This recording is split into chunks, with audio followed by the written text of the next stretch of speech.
अब एकदम यहाँ से फिट आ। हेलो दोस्तों, राधे राधे। हमारे यूट्यूब चैनल पर आपका स्वागत है।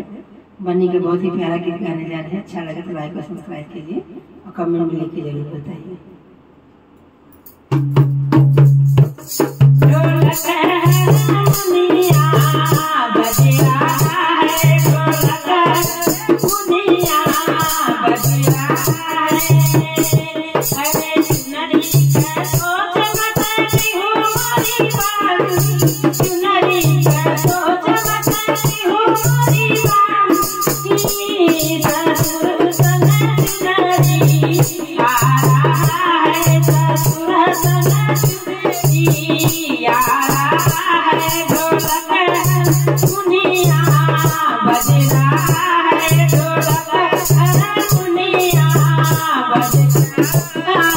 कंगना